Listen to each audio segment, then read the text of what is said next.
On referme cette page d'actualité comme promis, direction la magnifique vallée de Münster pour un lieu des histoires à Soulzeren cette semaine où l'on retrouve Olivier Stéphan et Arnaud Rapp. Bonjour à toutes et à tous, nous voici de nouveau à Soulzeren. On va parler franchement d'agriculture, donc on prend le taureau par les cornes, enfin le taureau, les chèvres.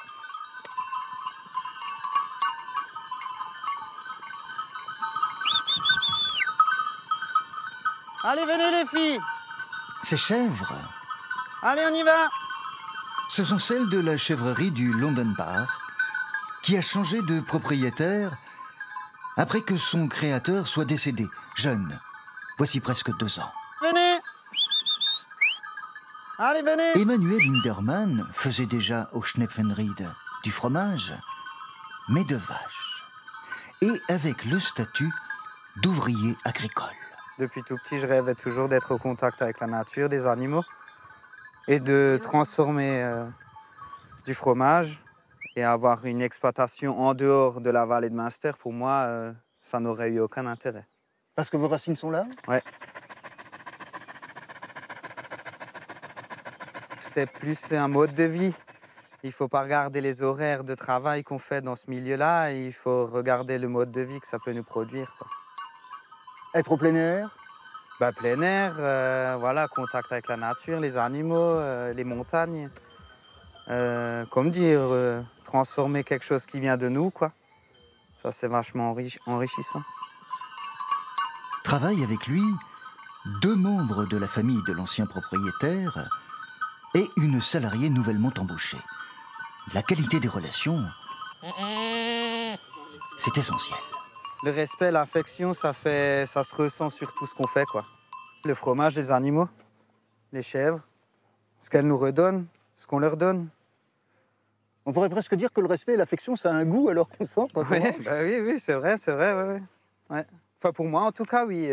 Voilà, il faut être... il faut respecter, enfin, voilà. Ça vous fait plaisir de savoir que vos enfants qui sont petits Oui. grandissent ici? Ah bah oui, forcément, hein. Il y a une haute valeur, on va dire, quoi.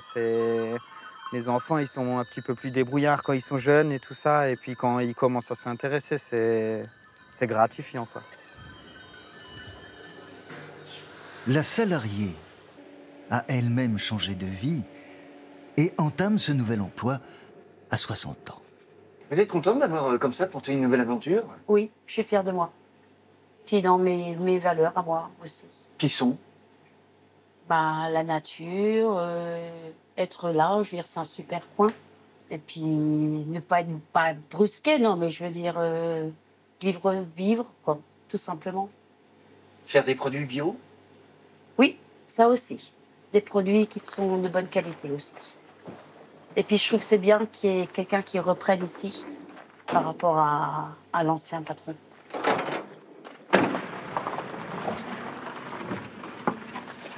On break. En fait, cette chèvrerie, c'est aussi un lieu d'animation gratuite, couru par petits et grands au moment de la traite. On reprend.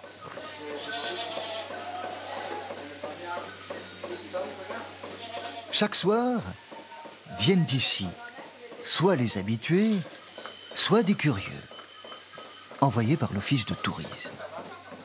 C'est important d'avoir un accès au niveau des animaux et de voir que les produits qu'on achète en grande surface ne sont pas sortis comme ça d'usine, qu'il y a quand même des gens qui travaillent derrière pour les faire. Ah, il y en a, oui. Il y en a, ils ne savent pas qu'il faut du lait pour faire du fromage. Il y en a, c'est déjà arrivé, ouais, ça c'est vrai. Ouais. Pour une fois qu'on peut faire d'un sujet tout un fromage, ne nous gênons pas. Demain, on se plonge dans tout à fait autre chose. L'eau, l'adduction d'eau. À demain.